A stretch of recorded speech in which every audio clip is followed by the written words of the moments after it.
Assalamualaikum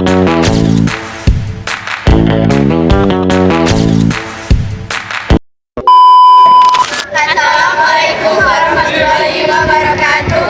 Kami dari kelompok 1 menyampaikan materi tentang transportasi dan dokumen logistik.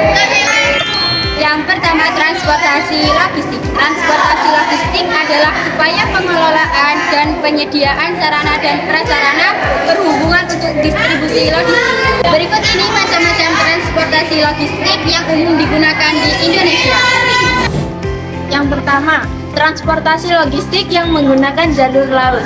Transportasi logistik yang menggunakan jalur laut dapat membantu perkembangan dalam negeri seperti pengiriman antar pulau dan perdagangan luar negeri. Alat transportasi yang digunakan bisa kapal kargo, kapal tongkang, atau kapal tanker. Transportasi laut biasanya digunakan untuk mengangkut barang dalam jumlah yang besar karena satu kapal mampu memuat banyak kontainer. Yang kedua, transportasi logistik menggunakan jalur darat. Transportasi logistik yang menggunakan jalur darat bisa membantu pengiriman barang yang masih berada di dalam satu pulau.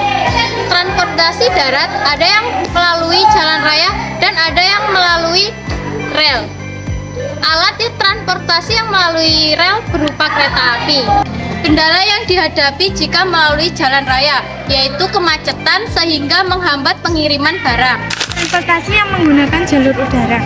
Transportasi ini mampu membantu mengirimkan barang di dalam maupun luar negeri. Alat transportasinya berupa pesawat terbang. Transportasi ini umumnya digunakan oleh mereka yang menginginkan barang logistiknya harus cepat sampai.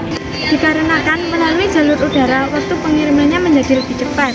Oleh karena itu, jalur udara cocok digunakan untuk mengirimkan barang yang memiliki nilai tinggi dengan jarak jauh. Jenis dokumen logistik dibagi menjadi dua, yaitu dokumen pergudangan dan dokumen pengiriman. Dokumen pergudangan merupakan dokumen yang berisi tentang penanganan barang yang ada di gudang.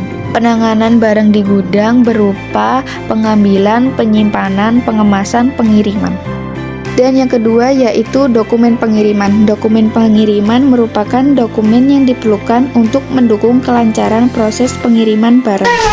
Ada beberapa contoh dokumen pergudangan yang harus disiapkan, antara lain yaitu yang pertama formulir purchase order, yang kedua formulir delivery order, yang ketiga formulir penerimaan barang, yang keempat formulir permintaan barang, yang kelima formulir pengeluaran barang, yang keenam formulir kartu persediaan barang, Yang ketujuh, formulir inventory report.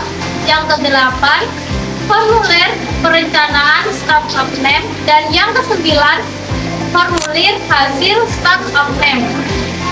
Ada pun juga beberapa contoh dokumen pengiriman antara lain seperti berikut. Yang pertama yaitu dokumen instruction, yang kedua dokumen release order, yang ketiga dokumen bill of lading, yang keempat dokumen equipment interchange receipt, dan yang kelima yaitu dokumen surat jalan, dan yang keenam dokumen cleaning bill, dan yang ketujuh dokumen airway bill, dan yang kedelapan dokumen railway containment.